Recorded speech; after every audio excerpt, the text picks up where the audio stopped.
তাহলে অবশেষে কি ডিএ মামলার রায়ের দিনক্ষণ সামনে আসতে চলেছে? এমনটাই কিন্তু জানা যাচ্ছে যে ডিএ মামলার রায়দান ঠিক কখন হতে পারে তার একটা কিন্তু আনুমানিক আইডিয়া পাওয়া যাচ্ছে। সেই বিষয়ে আমরা এই ভিডিওতে একটু আলোচনা করব। তার কারণ ইউনিটি ফোরাম কিন্তু একটি বড় আপডেট দিয়েছে যে পশ্চিমবঙ্গ রাজ্য সরকারি কর্মচারীদের যে ডিএ, সেই ডিএর যে মামলা সেটা দীর্ঘদিন ধরে চলার পর আপনারা জানেন যে হিয়ারিং শেষ হয়েছে এবং মামলার যে রায়দান সেটা রিজার্ভ রাখা হয়েছে। তো সেটা কবে হবে সেই জল্পনার অবসান কি অবশেষে হতে চলেছে? রাজ্যের লক্ষ লক্ষ সরকারি কর্মী এই রায়ের দিকেই কিন্তু তাকিয়ে আছেন। এই মামলার রায় ঘোষণার সম্ভাব্য তারিখ নিয়ে একটি অত্যন্ত গুরুত্বপূর্ণ আপডেট আসছে এই মুহূর্তে, যেটি ইউনিটি ফোরামের পক্ষ থেকে। তো ইউনিটি ফোরামের বিশিষ্ট প্রতিনিধি দেবপ্রসাদ হালদার এই মামলার জাজমেন্ট এবং রায়ের সম্ভাব্য সময়সীমা সম্পর্কে কিছু তথ্য কিন্তু প্রদান করেছেন। রাজ্য সরকারি কর্মীদের দীর্ঘ প্রতীক্ষিত যে ডিএ মামলার শুনানি শেষ হওয়ার পর ইতিমধ্যে প্রায় 2 মাস সময় অতিক্রান্ত হয়ে গেছে। এই অবস্থায় সকলের মনেই এখন প্রশ্ন জাগছে যে আদালতের যে চূড়ান্ত রায় কবে প্রকাশ্যে আসবে। এই অবস্থায় দাঁড়িয়ে ইউনিটি ফোরামের পক্ষ থেকে জানানো হয়েছে যে ডিএ মামলার জাজমেন্ট বা রায় বেরোনোর একটি প্রবল সম্ভাবনা এবং পরিবেশ তৈরি হয়েছে।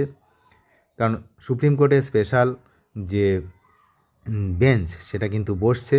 তো কোন দিন সেই স্পেশাল বেঞ্চে ডিএ মামলার রায়দানটা দেওয়া হবে তেমন একটা কিন্তু সম্ভাবনা তৈরি হয়েছে। এতদিন ধরে যে আইনি লড়াই চলছে তার ফলাফল খুব শীঘ্রই জানা যেতে পারে বলে মনে করা হচ্ছে।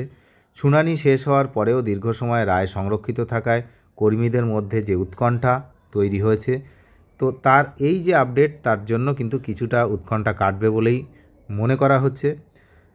ডিএ মামলার রায় ঘোষণার ক্ষেত্রে 2টি সময়সীমার কথা উল্লেখ করা হয়েছে।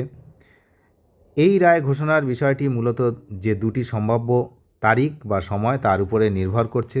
একটা হচ্ছে 19শে ডিসেম্বর 2025 এর মধ্যে এই মামলার রায় সামনে আসতে পারে, অর্থাৎ শীতকালীন যে ছুটি তার ঠিক আগে 19শে ডিসেম্বর 2025। এবং দ্বিতীয় সম্ভাবনাটা কিন্তু আসছে যে জানুয়ারিতে, কারণ প্রথম সম্ভাবনা যেটা সেটা হচ্ছে শীতকালের ছুটির আগে।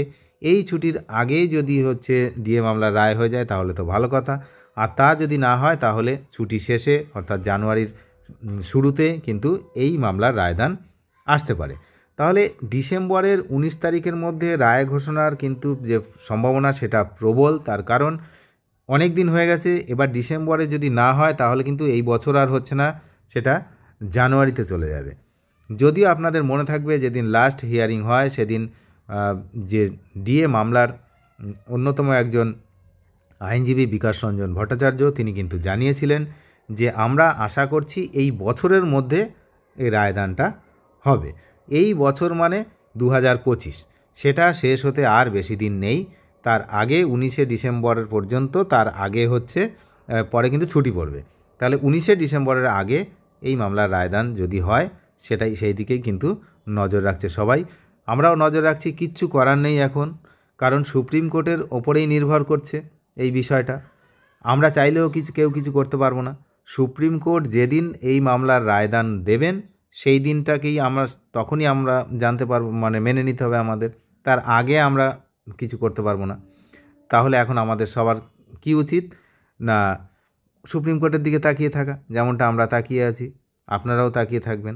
আর যারা হচ্ছে নতুন তারা নিয়মিত আপডেট পেতে অবশ্যই চ্যানেলটিকে সাবস্ক্রাইব করে সঙ্গে থাকবেন। ধন্যবাদ।